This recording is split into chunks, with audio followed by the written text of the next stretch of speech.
So this is the Steamify steamer. Now I'm gonna go over all of the parts and then we'll get right into the cleaning and then some tips and tricks when you are using this. So first, just a quick thank you to the seller for gifting me this in exchange for my honest review. So let's go over some of the parts first. This is the actual main housing unit, and then you have your cap here, and there's a little push button here. So when you're using it to unlock it, you're gonna have to press it. So the whole time that you're using it, you will be pressing this down and holding it. It feels normal in your hand, so it's not super awkward, but it is something you should keep in mind. There's no automatic hold for it. So here is your measuring cup. Now this can go up to 280 milliliters inside the unit itself. It actually has a capacity of 350, but you don't want to go past 280. So this measuring cup goes up to 150, so you're gonna fill this about 1.5 times when you go to fill the unit. You'll also use a funnel for that, which I'll show you in just a minute. So here you have the straight nozzle. A lot of your attachments are gonna fit right onto the end of this straight nozzle.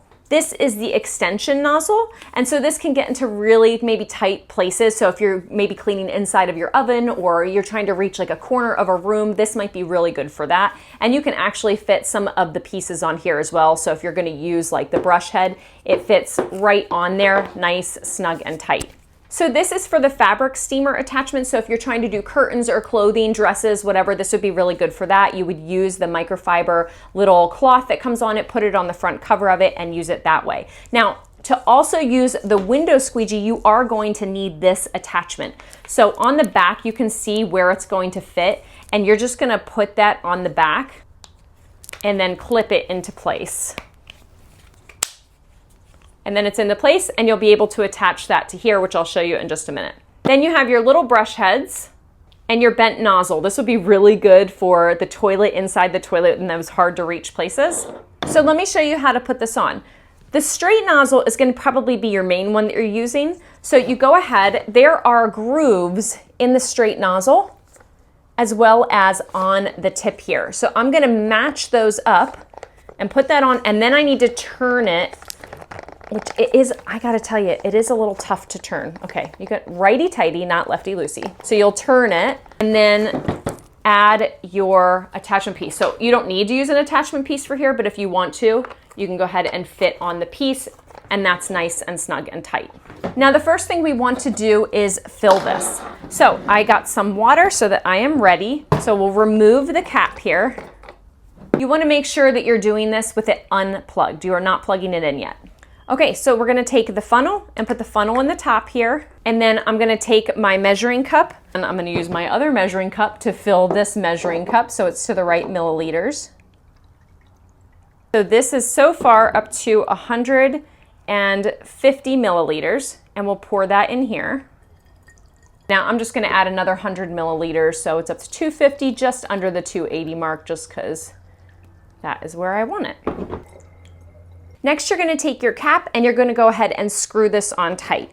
So you'll screw it all the way down until you start seeing that it's still freely spinning, but it's not actually doing anything. At that point, you're gonna press it down and do 2 full turns. I'm gonna press it down, and you'll feel it kind of tighten there. But the top is gonna pop back up, but it is tight. Now at this point, I'm gonna go ahead and plug the unit in.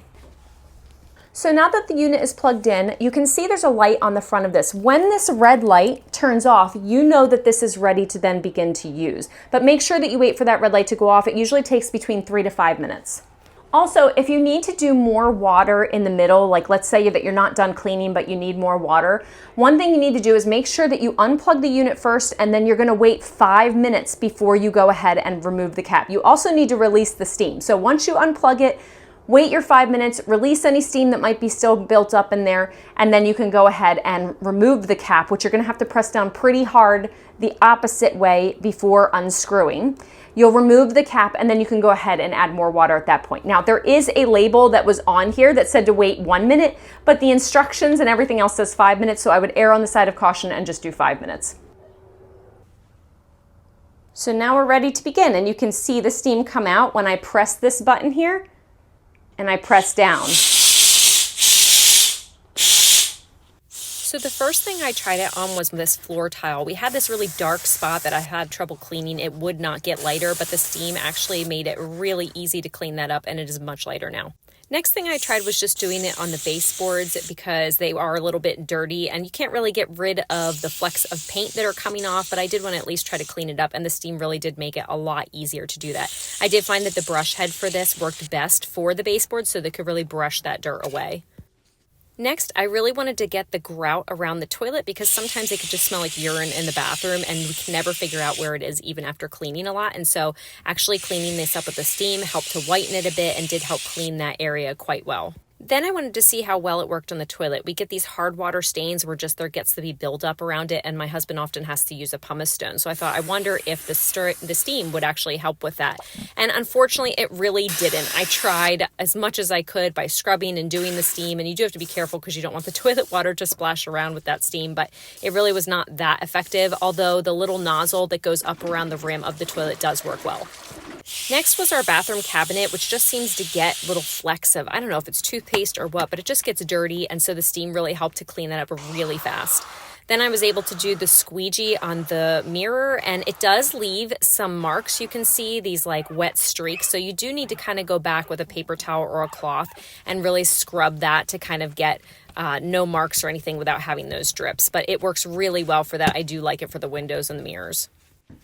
And then I wanted to try the fabric steamer on this dress. This dress just tends to get really wrinkled. And so just hanging it up and pulling the actual cloth away so it's not actually against the door really helped to get rid of those wrinkles. This spot in our shower is probably the most satisfying to watch because this spot where there's grout just in that crease, it's impossible to clean that out. I've tried so many different ways, and this just makes it easy work. I had to go over it maybe like 2, 3, 4 times and just keep wiping it away and then going over it again, and it just kept getting more and more just dirt and grime out of there. So I really love it for this purpose, especially to get into those really hard to reach places, because even a toothbrush does not clean that area as well as this.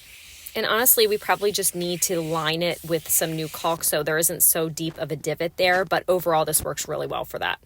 So the next thing I wanted to tackle was the faucet in my kitchen because it just gets so gross around the base of it, and you can see it's actually just eroding at the base and it probably needs to be replaced. But right now, just being able to use the steam to clean around it really helps to clean it up, and then I can just kind of rinse it away. So I do like it for the purpose of doing in the kitchen.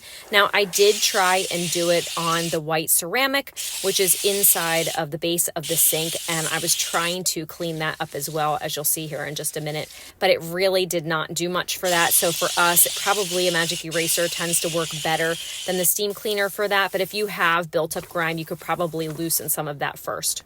Next, my stovetop is just filthy right now from cooking, and so I wanted to try to get the grates because those tend to be really hard to clean, and so I like that it really loosens up a lot of that dirt on there. But right on the actual burner, you can see there's like this line of this circle of oil or something that is just stuck on it, and it was not working for that. The steam did not help with that. I tried to do soap and water next. That did not work. Honestly, the only thing that worked for that was steel wool.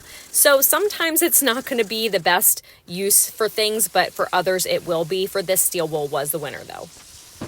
So once you're done, just make sure that you unplug the device, you wait the 5 minutes before you open this up, and you release any steam that might be left over in the device. And then you're all done. It works better for some things than it does for others. As you saw, even with the stovetop, my stovetop, it didn't work as well on as, say, soap and water or even my steel wool. But you will see that it is amazing, especially for tile and for grout, and I would definitely highly recommend checking it out.